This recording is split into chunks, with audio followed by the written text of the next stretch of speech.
Gospe in gospodje, spoštovani predsednik Nove Slovenije krščanskih demokratov, magister Matej Tonin.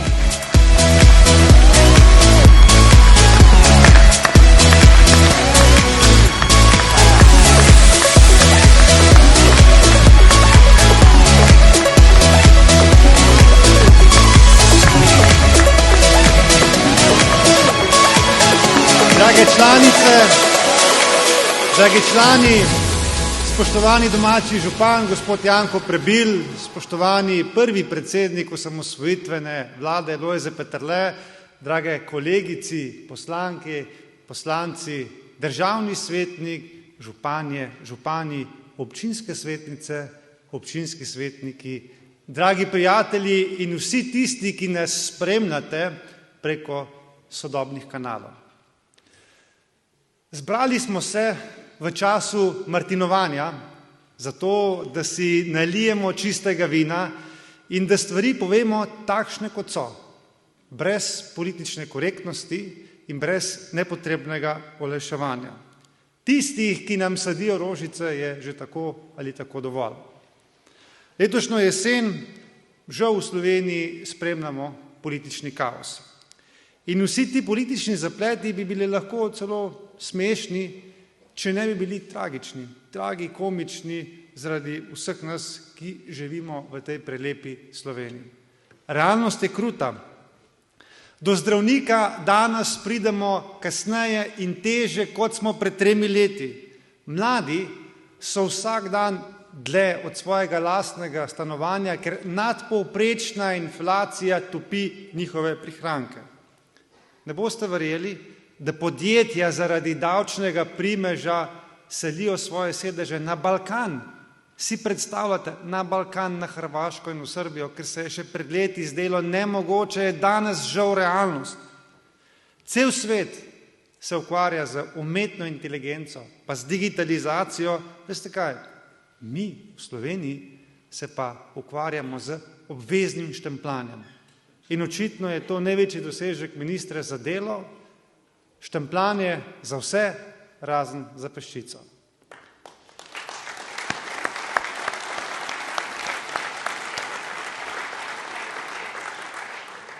Napoveduje se nam dražja elektrika, mi pa še kar cincamo z izgradnjo drugega bloka jedrske elektrarne. Ob rekordnem številu migrantov v Sloveniji vlada še naprej podira ograjo na meji. Ljudje, ki so v času poplav ostali brez hiš, še danes v tem trenutku ne vedo, kako bodo zgradili svoje nove hiše. To je kruta realnost, s katero smo soočeni danes.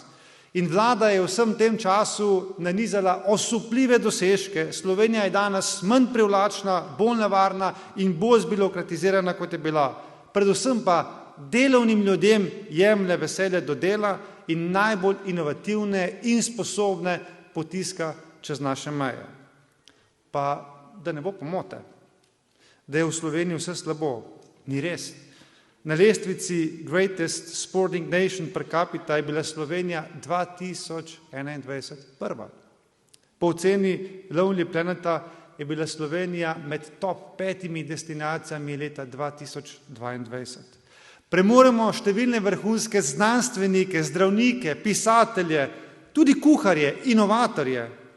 In brez večjih težav lahko povemo, da težava v Sloveniji ni v ljudeh, niti ne v naših naravnih danostih, ampak v gospodarjanju z nebesi pod Triglavom.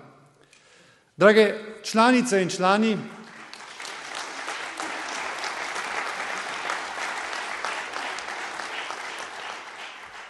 zadnjih 10 let so tako ali drugače zaznamovali novi obrazi. Vedno ista zgodba, visoka pričakovanja rodijo silovita razočaranja.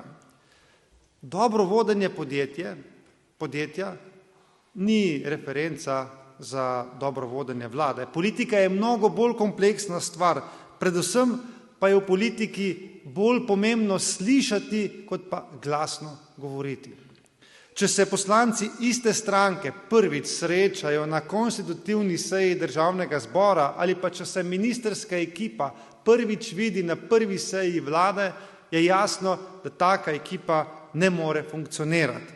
In dragi prijatelji, hvala Bogu si večkrat rečem, da sem član krščanskih demokratov, da sem član Nove Slovenije, stranke, ki ima več kot 30-letno tradicijo. Smo ekipa, ki je medsebojno povezana, medsebojno se predvsem dobro poznamo, o izzivih se lahko odkrito pogovarjamo in v zadnjih 10 letih smo prestali številne izzive, preizkušnje, ali kot bi rekel slavni Winston Churchill, uspeh ni dokončen, poraz ni usoden. Pogum, da nadaljujemo, je tisti, ki šteje.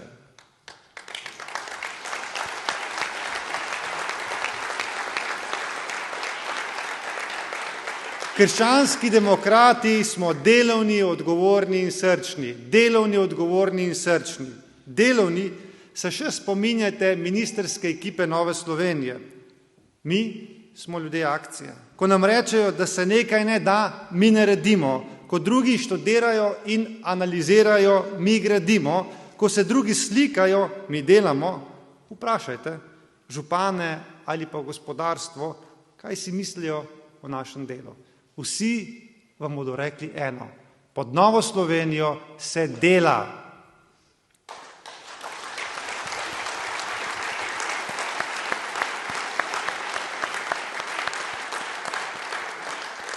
Odgovorni. Spomnite se nekdanjega predsednika Bajuka, marsikdo mu je očital, pa kaj mu je bilo potrebno leta 2000 za tistih pol leta prevzemati vlado. Bilo je potrebno. Bilo je potrebno zato, da smo odpravili razvojne zaostanke v pogajanjih z Evropsko unijo. Danes me marsikdo vpraša, pa kaj je potrebno, da Nova Slovenija podpira ustavne spremembe. Zakaj? Zato, ker smo nezadovoljni s trenutnim stanjem v slovenskem sodstvu, ko velike ribe odidejo zaradi dobrih odvetnikov, ker se postopke vlečejo v nedogled, ker ljudje enostavno ne pridajo do svoje pravice. In če želimo ta sodni sistem spremeniti, potem je jasno, da ga je potrebno spreminjati na izvoru. To pa je pri sodnem svetu, to je tisti organ, ki dejansko imenuje sodnike. To je tisti organ, ki določa, kdo bojo v prihodnjih letih slovenski sodniki in kdo nam bo v prihodnjih letih delil pravico.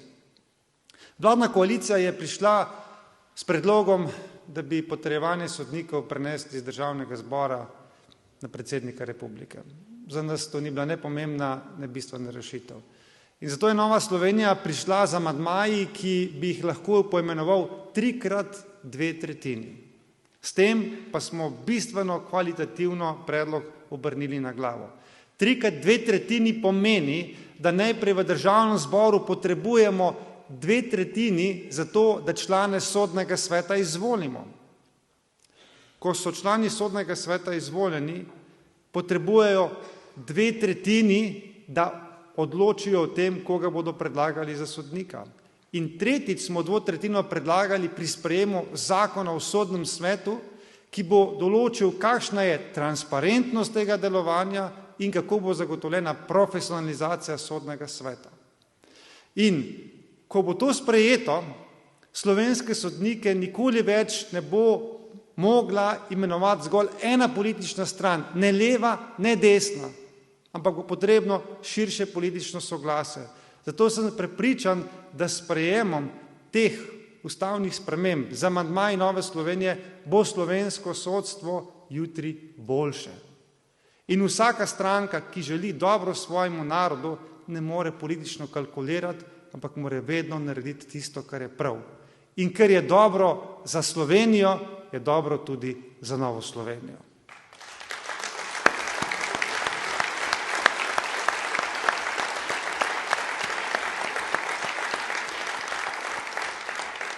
Delovni, odgovorni in srčni.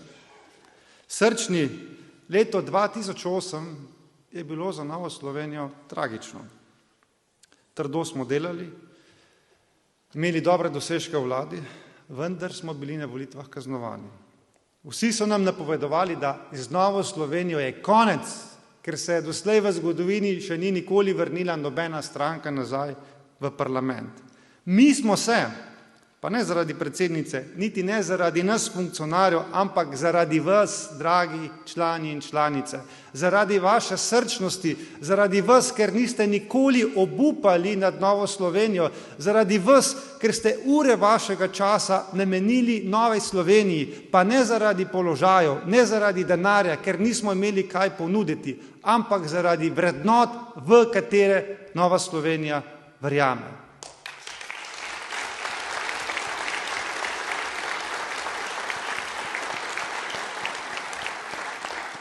Krščanski demokrati smo delovni, odgovorni in srčni. Slovenija nas pozna in o naših delih govorijo dejstva. Vedno smo in bomo delali v prihodnosti za življenje, za domovino in za mir. Življenje. Z njim se vse začne. Za spočetje novega življenja sta potrebna moški in ženska, ki nista enaka, sta pa enakopravna. Bolj kot se aktivisti ideologije spola trudijo prikazati, da sta moški in ženska enaka ali celo utemeljevati, da je spol zgolj družbeni konstrukt, ki ga lahko poljubno menda izbiramo, bolj so tragikomični. Krščanski demokrati lahko mirno, brez histerije trdimo, da sta spola dva, moški in ženska.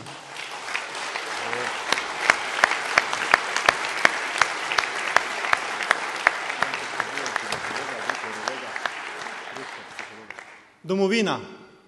Domovina je ena sama, nam vsem dodeljena, piše Zupančič. Imamo neverjetno lepo domovino, na katero smo lahko upravičeno ponosni in pred več kot 30 leti je bila naša domovina kronana v državo. Odločenost naroda skupaj s pravimi ljudmi na pravih mestih je rezultiralo v samostojnosti. Gre za veličastne trenutke naše zgodovine, ki bi si zagotovo tudi zaslužili samostojen muzej slovenske osamosvojitve. Kajti, kdor ne neguje svojih temeljnih narodnih izročil, na dolgi rok propade, pika. Imeti rad svojo domovino, svoj narod in jezik še ne pomeni, da karkoli slabega mislimo o drugih. Mir. Kako dragocen in nadvse pomemben je mir, se zavedamo šele takrat, ko ga ni. Brez miru sta ogrožena življenje, pa tudi naša domovina. In mir ni garantiran, ni samoumeven. To nam kaže vojna v Ukrajini, pa tudi v Izraelu. Miru prav tako ne bomo zagotovili, če bomo oborožili vse slovenske državljane. Lahko pa pomembno prispevamo k temu, če bomo primerno opremili in kadrovsko popolnili slovensko policijo in slovensko vojsko. Ključno pa je, da smo v politiki in družbi sposobni govoriti, da smo se sposobni medsebojno pogovarjati, da smo odprti za dialog, kajti dialog je predpogoj za vzpostavitev in pa tudi ohranjanje miru. Kajti dokler se dve sprti strani medsebojno pogovarjata, do takrat je še priložnost in možnost za mir. Ko se ljudje nehajo pogovarjati, takrat žal velikokrat zapoje orožje. Dragi prijatelji, to smo mi, krščanski demokrati, delovni, odgovorni in srčni. Radi imamo življenje, domovino in mir. To je naša smer, ki nam kaže pot tudi v najbolj negotovih časih. In lahko smo ponosni na našo Novo Slovenijo, ki je programsko močna in trdna stranka. Predvsem pa smo dokazali, da znamo programske stvari spreminjati tudi v realne, konkretne projekte v življenju. Kar govorimo, to tudi naredimo. Imamo temeljni program, imamo gospodarski program, imamo zdravstveni program. Danes vam predstavljamo tudi naš evropski program. Evropska unija je projekt miru.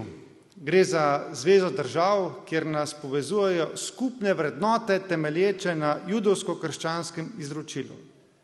Je pa žal potrebno priznati, da je Evropska unija v zadnjih desetletjih se oddaljevala od svojih temeljnih vrednot, na katerih je bila po drugi svetovni vojni oblikovana in zaradi katerih je bila po padcu Berlinskega zidu tako zelo uspešna. Žal, na številnih področjih je Evropski uniji tudi spodletelo. Evropska unija bi se po oceni Nove Slovenije morala pri svojem delovanju osredotočiti na strateške in bistvene stvari, manj pomembne stvari pa puščati državam članicam. Na takšen način bi resnično lahko dosegli, da nas različnost bogati.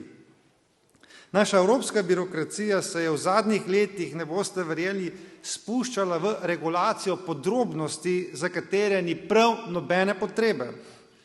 Ustvarjal se je vtis, da se krepijo človekove pravice, v resnici pa se je zgolj zategovala birokratska zanka okrog vratu evropskega gospodarstva in ga v globalni tekmi delala manj konkurenčnega. Poglejte, tipičen primer evropske hiperregulacije je slavni GDPR, prepoved avtomobilov z notranjim izgorevanjem, celo administrativno zmanjševanje števila krav na Irskem in Nizozemskem, ker naj bi to pomenilo manj toplogrednih plinov in podobni nesmisli. Zeleni prehod oziroma The European Green Deal je ena najpopularnejših fraz v zadnjih letih v Evropski uniji. Z Evropskim zelenim dogovorom naj bi postali prva podnebno nevtralna celina. In prav v tem primeru se kaže ideološka zaslepljenost levičarskih politikov in nevladnih organizacij. Podnebni aktivisti ne želijo prepričati, da če bomo nehali uporabljati vozila z notranjim izgorevanjem, če bomo prenehali uporabljati letala in če bomo zaprli vsa proizvodna podjetja v Evropi, da bomo s tem rešili svet.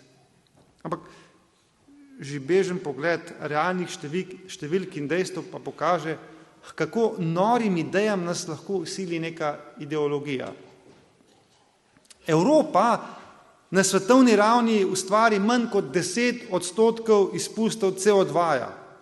Če ustavimo vsa prevozna sredstva, če zapremo vsa podjetja, nenazadnje, če se vrnemo nazaj v jame, Evropa globalnega sveta s tem ne bo mogla rešiti, lahko pa potopi sama sebe. Zeleni prehod, da, vendar se moramo zavedati preprostega dejstva. Zeleni prehod izvedemo lahko samo, če zagotovimo dovolj čiste električne energije. S fotopaneli na vsaki strehi ali pa z vetrnicami na vsaki njivi to ne bo mogoče. Preprosto potrebujemo jedrsko energijo. Seveda se vsi želimo čistega in zdravega okolja in podpirati moramo inovacije, ki vodijo v čistejšo in zemlji prijaznejšo izrabo virov in to tehnologijo omogočiti tudi državam v razvoju. Kaj nam pomaga, če se v Evropi vsi z mano na čelu vozimo z električnimi vozili, ki so proizvedeni z umazano tehnologijo na globalnem vzhodu in jugu? Smo s tem rešili svet? Nismo. Smo pa umazano tehnologijo preselili iz Evrope v Afriko in Azijo.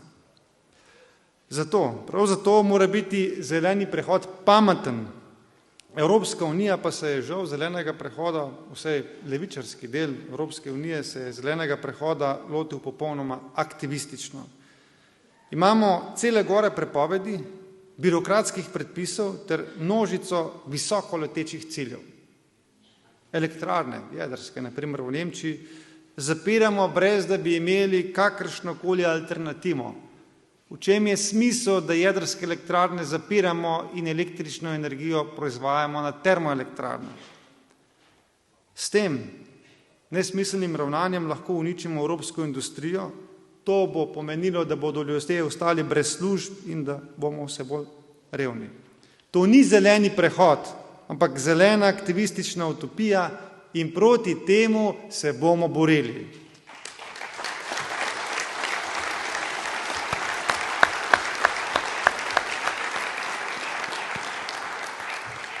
Zeleni prehod mora biti predvsem priložnost za evropsko gospodarstvo, ki mora postati agilno, inovativno in visoko konkurenčno, s tehnološkim prebojem, jedrsko energijo in z inovativnimi rešitvami pa lahko pomagamo globalnemu svetu k čistejšemu in lepšemu okolju. Dragi prijatelji, Evropa se je znašla na prelomnici. Vojna v Ukrajini nas je povezala. Vojna v Izraelu in Gazi nas je žal znova razdelila. Po gospodarski moči so nas Združene države Amerike prehitele že pred 10 leti. Kitajska pred 3. Energetsko smo bili v preteklosti odvisni od Rusije, danes smo od Amerike in zalivskih držav. Za lastno varnost nismo sposobni poskrbeti brez ameriškega varnostnega dežnika. Nekontrolirane ilegalne migracije, ki so posledica zgrešene politike odprtih vrat, spreminjajo podobo evropskih prestolnic. Poglejte si Švedsko. Ljudje se ne počutijo več varne in Evropa pa zaradi zlorabe azilnih postopkov niti ne zmore kontrolirati tokov nezakonitih migracij. In marksistični pacifizem vsakršnega voditelja, ki želi zaustaviti divjanje in razgrajanje anarhističnih in levičarskih tolp, obtoži kršenje človekovih pravic. In prav to, nezmožnost ohranjanja reda in miru na drugi strani krepi skrajna desničarska gibanja. Namesto, da bi bila Evropa bolj povezana, je vedno bolj razdeljena. Vsi ti izzivi pa od nas terjajo, da prihodnje evropske volitve jemljemo resno, predvsem pa, da smo jasni v naših generalnih evropskih stališčih. Tukaj je 10 temeljnih stališč Nove Slovenije glede Evrope. Prvič, Evropska unija je projekt miru, ki je utemeljen na judovsko-krščanskih vrednotah, ki jih ne smemo zanemariti, ampak jih moramo krepiti. Drugič, Evropska unija naj se osredotoča na bistvene stvari, ki krepijo našo strateško avtonomijo, vse ostalo pa prepusti državam članicam. Tretjič, evropske institucije morajo poenostaviti in pospešiti proces odločanja, saj možnost sveta na področju zunanje in varnostne politike pri urejanju globalnih zadev Evropo dela impotentno in velikokrat zmedeno. Četrtič, potrebujemo evropske hitre odzivne sile, ki bodo na globalni ravni sposobne zavarovati naše politične odločitve, naše evropske odločitve in tudi diplomatske interese. Petič, potrebujemo močno evropsko gospodarstvo, ki bo v tekmi z Američani in Kitajci sposobno zagotavljati visoko kvaliteto življenja v Evropi, predvsem pa krepiti srednji razred. Šestič, potrebujemo čiste in tudi zanesljive vire energije za gospodarstvo in gospodinstva, med katerimi je zagotovo najbolj varna in najbolj zanesljiva jedrska energija. Sedmič, potrebujemo boljše upravljanje migracij. Potrebujemo spremembe azilnih postopkov. Predvsem pa moramo vsem prišlekom jasno sporočiti, da prihajajo v našo hišo in da so se dolžni v naši hiši prilagoditi našim običajem in ne obratno. Tako je.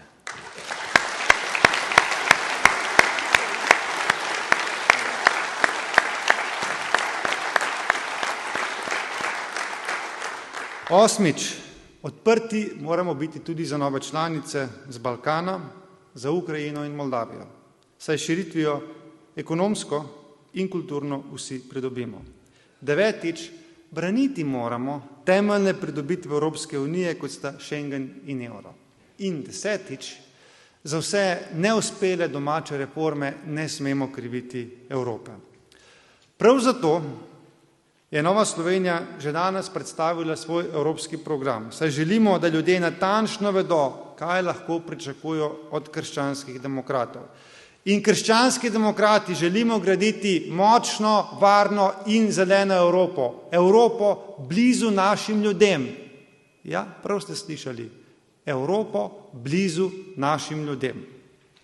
Evropa je naša in od nje in odnos do nje začnemo graditi že v naših družinah. Danes je Evropa blizu ljudem in da bo ostala blizu ljudem, je potreben napor z obeh strani. Tako strani državljanov, da jo sprejmemo za svojo, kot tudi strani evropskih institucij, da delujejo v našem interesu in na nam razumljiv način. Blizu našim ljudem pa pomeni, da evropske institucije delujejo v skladu z interesi ljudi, ki danes živimo v Evropi, ki Evropo sprejemamo za našo širšo domovino, predvsem pa sprejemamo vrednote, ki jih pooseblja Evropa in so utemeljene na judovsko-krščanskem izročilju. Nikoli ne smemo dovoliti, da bomo postali tujci v svoji domači hiši. Evropske institucije se namreč v zadnjih 10 letih vztrajno trudijo ugajati tistim, ki Evrope niti ne čutijo za svojo, ampak jo čutijo kot dobro molzno kravo. Ugajajo tistim, ki niti ne sprejemajo evropskih vrednot. Ugajajo celo avtoritarnim režimom, ki se Evropi posmehujejo. In če želimo ohraniti naš način življenja, potem je nujno, da ustvarimo Evropo blizu našim ljudem. In Nova Slovenija bo na naslednje evropske volitve vsebinsko, programsko pripravljena. Pripravljeni bomo tudi kadrovsko. Danes je pred nami program. V začetku prihodnjega leta bo predstavljena tudi 9-terica, ki bo zastopala barve Nove Slovenije. Dragi člani in članice, dragi zbrani, seveda pa še preden se lotimo evropskih volitev, nas doma čaka veliko dela. Vsak dan Golobove vlade je izgubljen dan za Slovenijo.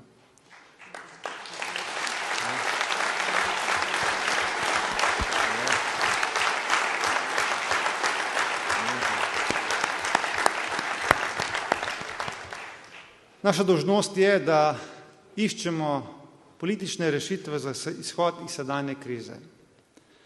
V demokraciji so seveda najbolj privlačna, morda tudi najhitrejša rešitev za izhod iz politične krize predčasne volitve.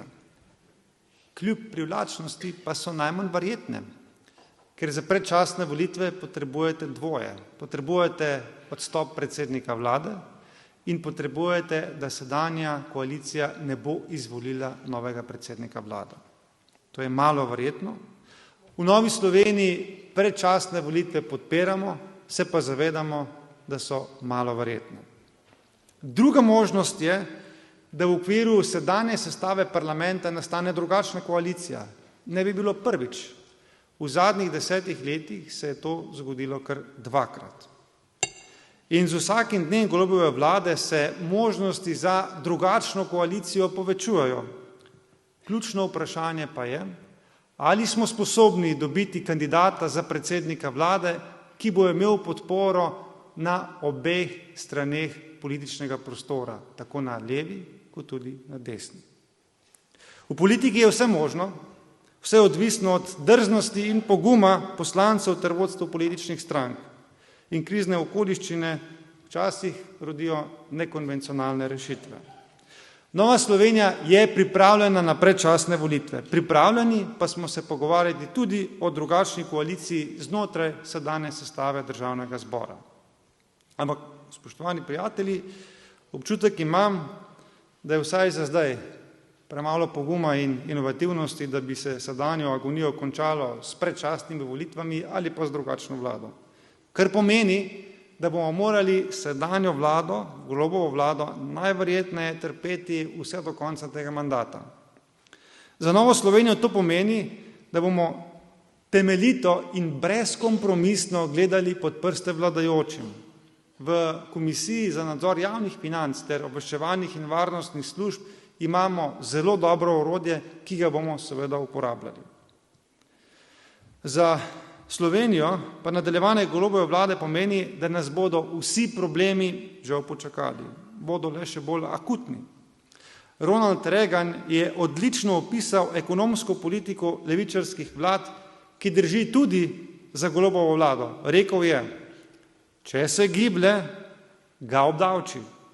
Če se giblje naprej, ga reguliraj. In če se gibanje ustavi, ga subvencioniraj. To je propadla levičarska ekonomska politika, proti kateri se bomo v Novi Sloveniji borili. V gospodarstvu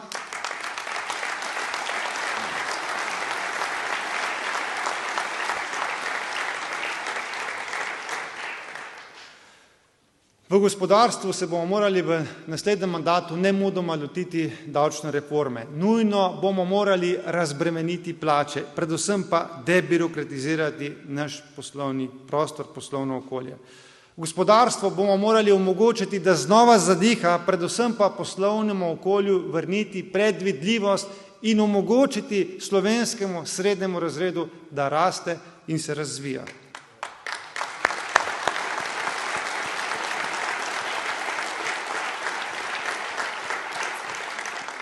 Zdravstvo bo očitno dokončno pokopalo krčevito ideološko vztrajanje na modelu državnega zdravstva. Zato bo jasno, da bomo morali vzpostaviti sistem javnega zdravstva, vsem dostopnega javnega zdravstva, kjer bomo uporabili vse razpoložljive kapacitete, ki jih Slovenija premore. Leto 2033 se nezadržno približuje. To je leto, ko naj bi ugasnili TEŠ6. Zato bomo morali bistveno pospešiti postopke za izgradnjo drugega bloka jedrske elektrarne, če bomo želeli biti energetsko neodvisni. Čaka nas seveda veliko dela, zato moramo biti na naslednji mandat pripravljeni, spočiti in utrjeni. Veliko bo odrekanja, veliko bo garanja. In zato, drage članice in člani Nove Slovenije, naslednji meseci in tudi leta bodo za nas naporna. Ker ne delamo po nareku, nas bodo napadali z leve in desne. Ker mislimo s svojo glavo, nas bodo poskušali disciplinirati z dnevno porcijo konstruktov, laži in obtožb. Sem pa popolnoma miren in hkrati ponosen, ker nam je v zadnjih 10 letih uspelo razviti neko odpornost. Odpornost na blato, ki ga mečejo v nas, ali kot bi rekel Prešeren, pod plat je koža čez in čez postala. Napadeni smo bili zaradi arhivov, pa zaradi zakona o dostojnem pokopu, a še na vsakih volitvah smo se vrnili močnejši in tudi tokrat se bomo. Glejte nas.